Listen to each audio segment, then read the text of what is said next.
Bonjour et bienvenue sur Sois Meilleur, une chaîne qui vous permettra de devenir meilleur dans les différents domaines de la vie. Dans la vidéo d'aujourd'hui, nous parlerons de la répétition espacée et des meilleures méthodes pour l'utiliser dans vos propres études. Si vous n'avez pas encore vu la vidéo de la mémorisation active, je préconise que vous la regardiez avant pour pouvoir bénéficier de la meilleure façon possible de l'astuce d'aujourd'hui.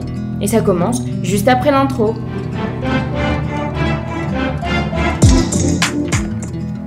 Alors voici comment la vidéo sera organisée. D'abord, nous parlerons de la définition et des preuves scientifiques qui soutiennent la répétition espacée. Puis nous parlerons de la façon dont vous pourrez introduire cette méthode dans vos propres études. Et enfin, je vous parlerai de la méthode de Ali Abdel que j'utilise moi-même et qui m'aide vraiment beaucoup. Alors, partie 1. Qu'est-ce que la répétition espacée? La méthode de révision espacée ou des répétitions espacées est une méthode d'espacer vos révisions pendant une période au lieu de réviser en bloc, par exemple, la veille des examens. Cette méthode, la raison pour laquelle cette méthode est aussi efficace est qu'elle se base sur la courbe de l'oubli, ou courbe d'Ebbinghaus. Cette courbe a été réalisée par le psychologue Ebbinghaus au XIXe siècle, que vous voyez ici. Vous pouvez en fait la comprendre à partir de votre propre expérience lorsque vous révisez quelque chose et que vous l'oubliez aussitôt une semaine après. Mais d'après cette courbe, vous pouvez connaître exactement le moment où vous oublierez cette nouvelle information, ce qui va vous permettre de savoir quand vous devez la réviser encore avant de l'oublier. Donc, vous pouvez en conclure que pour vraiment apprendre quelque chose, vous devez d'abord l'oublier, puis la réapprendre. Et les études d'ailleurs dans le monde de la psychologie affirment l'efficacité incroyable de la méthode d'oublier, puis de réapprendre, et donc la méthode de répétition espacée. Pour que vous puissiez comprendre concrètement cette méthode, je vais vous donner un exemple. Avec les méthodes ordinaires, pour réviser une information, vous allez d'abord étudier le sujet 1, puis le sujet 2, puis le sujet 3 et enfin le sujet 4. Mais avec la répétition espacée, vous allez d'abord faire le sujet 1, puis le sujet 2, mais avant de passer au sujet 3, vous allez prendre un stylo et une feuille et vous allez écrire tout ce que vous vous rappelez du sujet 1. Vous vous rendrez compte au tout début que vous ne vous rappelez pas de grand-chose, mais après plusieurs entraînements, vous verrez que vous retiendrez bien plus. Alors, maintenant pour la partie 2. Comment utiliser concrètement cette méthode?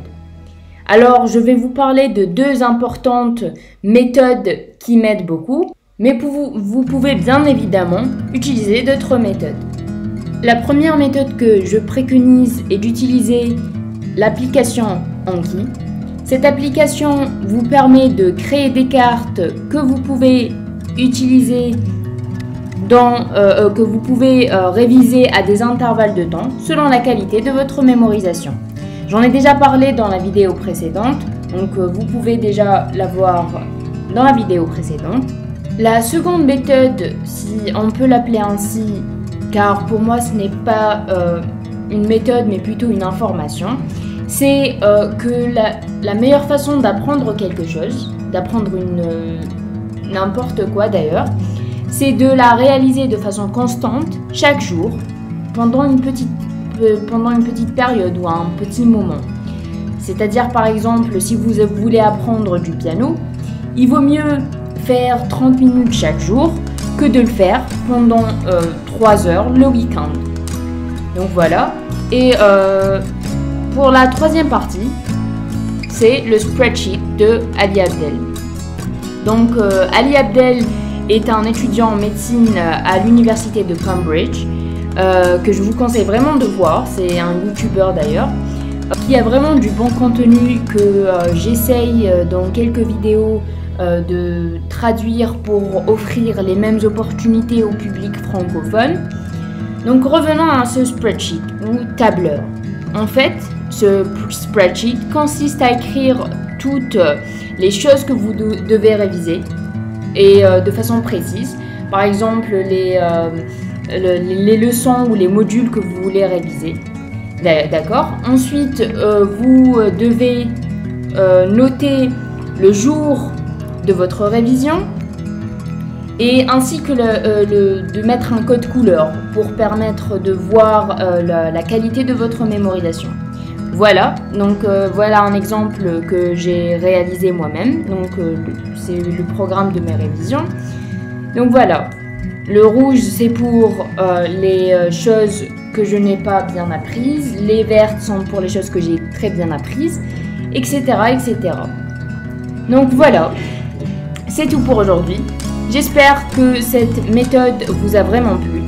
N'oubliez pas de vous abonner et de partager la vidéo, et à la semaine prochaine.